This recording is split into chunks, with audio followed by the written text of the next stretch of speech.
Good morning. আমাদের দিনরাত্রির আরেকটি নতুন ব্লগে আপনাদেরকে স্বাগত।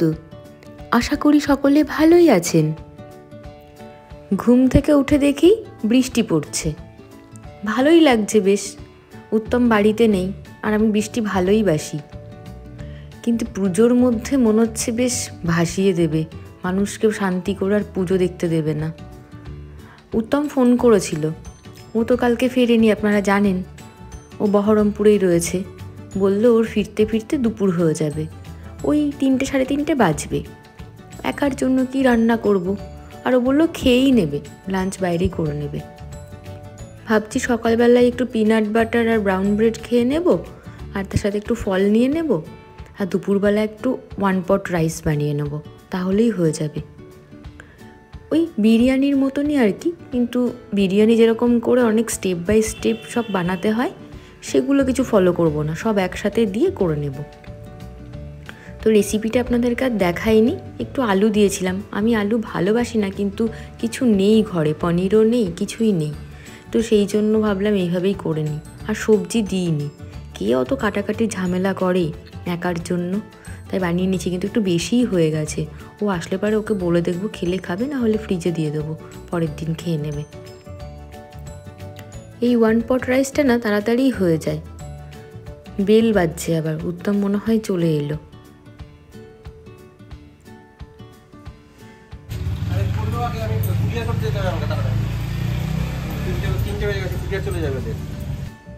প্রচুর তাড়া ওর, বাপরে বাপ, এসেই তাড়া লাগানো শুরু করেছে। কি কুরিয়ার না কি করবে। আর পুজোর সময় তো জানেন সমস্ত কুরিয়ার সার্ভিসগুলো ডিলে হচ্ছে, তো অফিসের কি সমস্ত ডকুমেন্টস পাঠাতে হবে, মেল ফ্যাক্স করলে চলবে না, হার্ড কপি পাঠাতে হবে। যাই হোক, আমি আজকে একটু দেরি করেই স্নান করেছি। একটা প্ল্যান আছে আমাদের, মানে দিদি ভাই সবাই মিলে আমরা একটুখানি কৃষ্ণনগর যাব। তো ভাবলাম আর একা থাকলে না গড়িমসি করে সে লেট হয়েই যায়, তো স্নান করে একবারে সন্ধ্যা দিয়ে নিয়েছি, প্রায় সন্ধ্যা লেগেই এসেছে। এখন ওই বাজে আপনার 4:45 মতন। রেডি হয়ে নেব, রেডি হতে হতে একটু সময় লাগবে, আর উত্তম ততক্ষণে ওর কাজকর্ম সেরে চলে আসবে। আজকে কৃষ্ণনগরে যাব, ভাই একটা জিনিস কিনবে, আর আমিও তো আগের দিন বালাটা নিইনি, তো আমার যাওয়ার কথা ছিল 2 তারিখে, কিন্তু 2 তারিখে আমরা পিকনিক করেছিলাম আর উত্তমের সময় হয়নি। ও বললো নিয়ে যেতে পারবে না, মানে ওর ছুটি ছিল না, সেই কারণে যেতে পারিনি। আজকে যেহেতু একটু তাড়াতাড়ি ফিরেছে, তো বললো আজকে নিয়ে যাবে, তাই রেডি হয়ে নিচ্ছি। আমরা এখান থেকে বেরিয়ে যাব, আর দিদি ভাই ওদেরকে ওদের বাড়ির সামনে থেকে তুলে নেব। মানে স্টেশন থেকে তো আগে আমার বাপের বাড়িটা পড়ে, তারপরে আমার শ্বশুর বাড়ি, তো আমরা এদিক দিয়ে ওদের ওই এলাকা হয়েই তো যাব কৃষ্ণনগর, তো ওরা পথ থেকে ওখানে আমাদেরকে জয়েন করে নেবে। আমি পুরো রেডি হয়ে গেছি। আসলে বৃষ্টি কাদার দিন ভেবেছিলাম জিন্স টি শার্ট পরবো, কিন্তু অন্য আর একটা প্ল্যানও ছিল। কৃষ্ণনগরে না গ্রেস কটেজ বলে একটা জায়গা রয়েছে, কাজী নজরুল ইসলাম সেখানে কিছুদিন ছিলেন, তো ভেবেছিলাম প্রথমে ওখানে যাব, তারপরে আমরা কৃষ্ণনগরের কাজ সারবো। কিন্তু যা বৃষ্টি আর যেমন অন্ধকার নেমে এসেছে, তো ওখানে আর যাব না, আজকে শুধু এই বাজারের কাজগুলোই সারবো। অনেক রকমের কাজ নিয়ে বেরোলাম, সাথে থাকুন, দেখতেই পাবেন। আর যাব একটা দারুণ মোমোর দোকানে, নতুন মোমো খুলেছে দোকানটা, ওরা অপূর্ব নাকি বানায়, আমি এখনও খাইনি, তো ভাই টেস্ট করেছে, ভাই রেকমেন্ড করলো। যাই দেখি, চলুন আপনারাও আমাদের সাথে। সন্ধেবেলায় তো কারোরই চা খাওয়া হয়নি, সবাই সন্ধ্যাবেলায় একটু চা খায়। তো এখানে রাস্তার ধারেই শুনশান, দুপাশে একদম ফাঁকা মাঠ, মানে বাইপাস রোডের পাশেই জায়গাটা, খামারশিমুলিয়ার পরে মনে হয়, ভাতকুলা থেকে কৃষ্ণনগরের দিকে আসতে। তো সেইখানে এই কাকুর চায়ের দোকান, উত্তম মাঝে মধ্যে অফিস থেকে আসা যাওয়ার পথে এখানে চা খায়। ওই বললো চলো এখান থেকে সকলে চা খেয়ে নিই, তো উনি চা দিচ্ছেন, দেখি খেয়ে কেমন বানিয়েছে। আর সন্ধেবেলাটা হলেই একটু মনটা চা চা করে, যদিও আমি গ্রিন টি খাই। আজকে সব কিছু ব্রেক, মানে পুজো এসছে তো আর কোনো নিয়ম নেই। দারুণ বানিয়েছিল কিন্তু চাটা। আর এদিকে উত্তম বললো যে একটু তেলও নিয়ে নিক, তো চলে এসেছি পাম্পে আমরা। এবার এখান থেকে সোজা টাউনের ভেতরে যাব। ঢুকে গেছি আমরা শহরের মাঝখানে, ভাই যাচ্ছে, ভাই একটা জিনিস নেবে। এই যে এখানে যে হকার্স মার্কেটটা রয়েছে দোতলাতে গেছিলো, কি নিয়েছে আপনাদেরকে পরে বলবো। আমার আর দিদির জন্যই নিয়েছে। প্রথমে ফুচকা দেখে তো আর লোভ সামলাতে পারলাম না, ফুচকা খেয়ে নিলাম। সকালে 10 টাকা করে 5টা ফুচকা দেয় 10 টাকায়। আগে কতগুলো পেতাম, 10 টাকায় 10টা। কত দাম বেড়ে গেছে ফুচকার।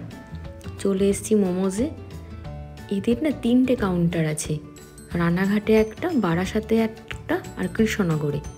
আমি ওদেরকে বললাম বাতকুল্লাতে ওটা কাউন্টার খোলার জন্য, বলছে যে বাতকুল্লায় চলবে না। যাই হোক, যে ভাইটা এখানে রয়েছে ও বাড়ি বাতকুল্লাতেই।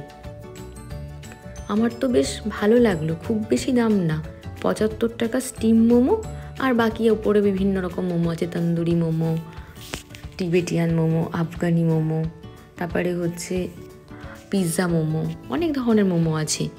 অপূর্ব খেতে, অপূর্ব, মানে কি বলবো। আমি তো ওয়াও মোমোও খেয়েছি, আমার তার থেকেও এটা বেশি ভালো লেগেছে। শুধু ওয়াও মোমো না, সাউথ সিটি মলে লর্ড অফ ড্রিঙ্কস আছে, সেখানে চারকোল ডাম্পলিং খেয়েছিলাম, যা দাম বাবা, এটা অপূর্ব। মানে আমার লাইফে খাওয়া যত মোমো, তার মধ্যে যদি র্যাঙ্কিং করতে হয় তো আমি এই মোমোসকে র্যাঙ্ক 1 দেব। আমি বলবো আপনারা সবাই একবার যদি কৃষ্ণনগরে আসেন অবশ্যই মোমোস থেকে মোমোস ট্রাই করবেন। এটা হচ্ছে হাই স্ট্রিটের মোড়ে, ওই ঢাকেশ্বরী যশোরেশ্বরী যে জায়গাটায়, তার ঠিক রাস্তার বাঁ পাশে। যদি আমরা ঢাকেশ্বরীর দিকে হাই স্ট্রিট থেকে মুখ করে এগিয়ে যাই তাহলে বাদিকে পড়বে। সেখান থেকে আরিয়ান বললে আবার পেস্ট্রি খাবে, তো গেছিলাম আমরা মিয়া মোড়ে, একটু পেস্ট্রি খেয়ে নিয়ে এইবারটা যাব ভাইয়ের কাছে। তানিশকে ঢুকলাম কিন্তু ভাইয়ের পছন্দ হয়নি। অঞ্জলিতে ঢুকছি, দেখা যাক এখানে পছন্দ হয় কি না। তবে তানিষ্ক, অঞ্জলি এরা ভেতরে ভিডিও করতে দেয় না, তাই দুঃখিত আমি, আপনাদেরকে ওদের কালেকশন দেখাতে পারলাম না। ঢুকে গেছি অঞ্জলিতে, দেখি কি বলেন ওনারা। ভাইয়ের এখানেও পছন্দ হয়নি। আসলে ও না হাতের একটা কড়া নেবে, ও তো ব্রেসলেট পরে, ব্রেসলেটটা ওর কেমন একটু হয়ে গেছে। আর ব্রেসলেটের যে ইয়েটা থাকে না, এসটা বলছে ভেঙে আসছে, মানে যখন তখন ভেঙে পড়ে যেতে পারে, তো চেঞ্জ করবে। তা বলছে ব্রেসলেট যখন পরলামই, তো ব্রেসলেট আর নেবো না, তো কড়া নেবো। আগের দিন আমি আর উত্তম যখন এসেছিলাম সেনকোতে, তখন ভাই আমাকে বলেছিল একটু দেখিস, তো আমি দেখেছিলাম, বেশ কয়েকটা ছিল, খুব পছন্দ হয়েছিল। ওকে আমি ছবি তুলে পাঠিয়েও ছিলাম, তো সেই জন্যই ও এসেছে। আমি শাওলিদিকে বলে গেছিলাম, মানে আগের দিন যে দিদিটার সাথে আপনাদের পরিচয় করিয়ে দিলাম, সেই দিদিটা। শাওলিদি বলেছিল রেখে দেবে, কিন্তু এবার বলুন, বুকিং করে না রেখে গেলে তো ওদের কাস্টমার আসলে ওরা বার করেই দেবে, তাই না? তো সেই ডিজাইনটা পায়নি, অন্য আর একটা ডিজাইন ভাইয়ের পছন্দ হচ্ছে, সেটাই ট্রায়াল দিচ্ছে। হাতে একদম পারফেক্ট বসেছে ওর, খুব সুন্দর লাগছে। বেশি ওজনও না জানেন, এগুলো ওই 20 থেকে 25 গ্রামের মধ্যে চলে আসছে। তো ছেলেদের হাতের ব্রেসলেট তো ওরকম লেগেই যায় বলুন। তো ভাই বলছে যে এটা এক্সচেঞ্জ করবে, দেখা যাক কি করে। তো কালেকশান দেখছিলাম ব্রেসলেটের, এদের কালেকশান না গোল্ডের সত্যিই সুন্দর, আর প্রচুর কালেকশান। আর অক্টোবর মাস আর নভেম্বর মাস, এই দুটো মাস না আমার জীবনের স্পেশাল বলতে পারেন। এই দুটো মাস অনেক কিছু আমার জীবনকে দিয়েছে, তো তার জন্য আমিও আরও একটু কিছু দেখছিলাম। আপনাদেরকে এখনই বলবো না কি দেখছি, নিচ্ছি বা না নিচ্ছি, সবটা আপনারা জানতে পারবেন, ব্লগের সাথে থাকুন। এইগুলো হচ্ছে টাই চেন। আমার তো সীতাহার ছিল, মানে বিয়ের সময় উত্তমদের বাড়ি থেকে আশীর্বাদে দিয়েছিল, কিন্তু সীতাহারের থেকে না আমার এই টাই চেনটা বেশি ভালো লাগে। প্রথমে যে ময়ূরের মতন যে কালার কম্বিনেশনে মিনে করা টাই চেনটা ট্রাই করলাম, সেটা 32 গ্রাম, আর বাকিগুলো ওরকম 30 গ্রাম, 27 গ্রাম। খুব সুন্দর কালেকশান এদের। অতটা সোনা তো এখন পারচেস করা সম্ভব নয়, সোনার যা দাম 72,600 বলছেন ওনারা। একটু কমের মধ্যে এইগুলোই 4 গ্রাম 5 গ্রামের মধ্যে এই চোকারগুলো, এই মুক্তোর ওপরের এই চোকারগুলো না খুব ভালো লাগে। আমার নেই, আমার এমনি প্লেন চোকার আছে, চোকার নেকলেস আছে, কিন্তু এই জিনিস নেই। সিল্কের শাড়ির সাথে পরলে এত এলিগেন্ট লাগে, অসম্ভব সুন্দর লাগে। কিন্তু এটা পছন্দ হয়েছিল, কিন্তু এটাতে না 3টে লরি, 4টে যদি থাকতো মুক্তোর ওই লরিগুলো তাহলে বেশ ভালো লাগতো। উনি 4টে লরির আর একটা দেখালেন, এটাও পছন্দ হয়েছে। এটার আবার ওয়েটটা একটু বেশি। বাকিগুলো ওই 4 গ্রাম 4.5 গ্রামের মধ্যে, কিন্তু বাকি ডিজাইনগুলো পছন্দ হচ্ছে না। যাই হোক, এইটা আমার ভীষণ পছন্দ হয়েছে, মানে আমার এত ভালো লাগছে। আর গয়নাতে না আমার ট্র্যাডিশনাল ডিজাইনই বেশি পছন্দ হয়, মানে একটু সাবেকিয়ানা, তার সাথে একটু ফিউশন থাকলো, আমার খুব ভালো লাগে। মানে একদম ওই আলট্রা মডার্ন যে ডিজাইনগুলো, ওইগুলো আমি গয়নাতে অতটা প্রেফার করি না। মানে এই একটা জিনিস হলে একদম বয়স পর্যন্ত, মানে বুড়ো হয়ে গেলেও আমরা পরতে পারবো, মানে এই গয়নাটা কখনো পুরনো হবে না, মানে ইয়াং বয়সেও পরা যাবে আর সব কিছুর সাথে মানাবে, সিল্ক বলুন সব কিছুর সাথে। দেখতে এসেছি ব্রেসলেট, মানে মেয়েদের হাতে যে রিসলেটগুলো।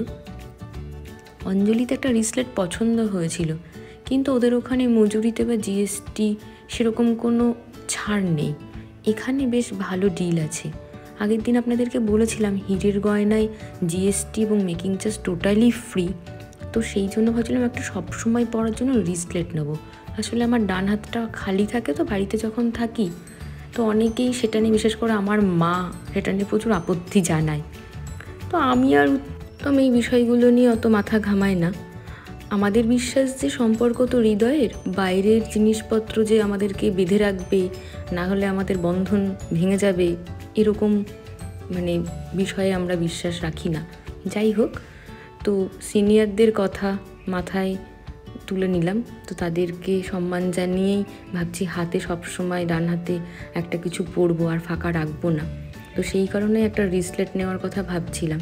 তো যে ডিজাইনটা পছন্দ হয়েছে সেটা হচ্ছে প্ল্যাটিনামের, কিন্তু আমি প্ল্যাটিনাম নেব না, আমি গোল্ডই নেব। তো গোল্ডের ডিজাইনে আমার ওই পছন্দ হয়নি, ভীষণই স্লিক সরু সুতোর মতন, সেগুলো ভালো লাগছিল না। তো আজকে ওনারা অর্ডার নিয়ে নিলেন, বললেন প্ল্যাটিনামের ওই ডিজাইনটাই গোল্ডে বানিয়ে দেবেন। তো চলে এলাম, আর কিছু করার নেই। আমার আশা করি যে পারপাসটা সামনে আসছে, আপনাদেরকে বলছিলাম বিশেষ মান্থ এই অক্টোবর আর নভেম্বর আমার জীবনে। তো এই বিশেষ মাসে, মানে বিশেষ যে দিন আসতে চলেছে তার আগেই যদি পেয়ে যায় ডেলিভারি, তাহলে খুব ভালো হয়, সেটা বলে এসেছি ওনারা চেষ্টা করবেন বলেছেন। এখন আমরা ওখান থেকে বেরিয়ে চলে এসেছি মাদারসাটে। বেশ রাত হয়ে গেছে, বাড়িতে গিয়ে তো রান্না করে খাওয়া সম্ভব না, সবাই যেহেতু একসাথে আছি। পুজোর শপিং টুকিটাকি হয়েছে সেগুলো আপনাদের সাথে আর শেয়ার করিনি, মানে ব্লগটা অনেক বড় হয়ে যাবে না হলে। তো আমরা এখান থেকে খাবো, খুব হালকা ফুলকাই খাবো। আমি নেব একটা স্যুপ নেব, এরা অসম্ভব ভালো স্যুপ বানায়, একটা মনচাও স্যুপ নেব, আর ওরা ওদের মতন খাবার অর্ডার করবে। মাদারসাটে একটা কম্বো দেখলাম অপশান, সেটা আপনাদের সাথে আমি প্রথমে ভিডিওতে শেয়ার করেছি। আপনাদের যদি মনে হয় পুজো স্পেশাল ওই অফারগুলো অ্যাভেল করবেন, তাহলে ভিডিওটা পজ করে দেখে নেবেন ওই প্যাকেজে কি আছে না আছে। 449 টাকা, 500 টাকা, 499 টাকায়, এইগুলোর মধ্যে ওরা প্যাকেজ সিস্টেম করে রেখেছে।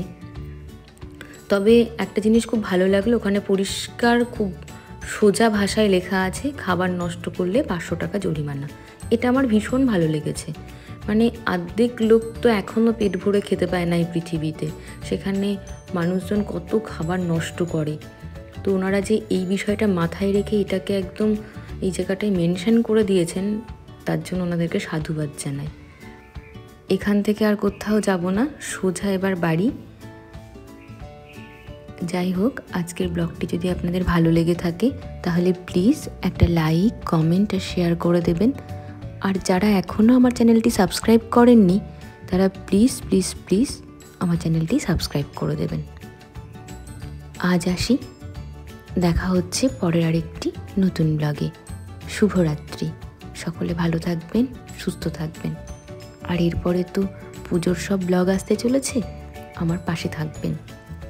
আর আগামীকাল ভাবছি একটু হাবিবস যাব, বাতকুল্লাতে হাবিবসের একটা নতুন কাউন্টার খুলেছে, একটা হেয়ার স্পা করানোর আছে। কালারটা করার পরে চুলটা কেমন রাফ, কেমন ফিজি মতন হয়ে যাচ্ছে। তো কালকে আপনারা হেয়ার স্পা বা ওই হাবিবসের কী টার্ম কন্ডিশন, ওদের কীরকম কী, এই বিষয়ের ওপরে ব্লগ পাবেন। সাথে থাকবেন, পাশে থাকবেন, সাপোর্ট করবেন।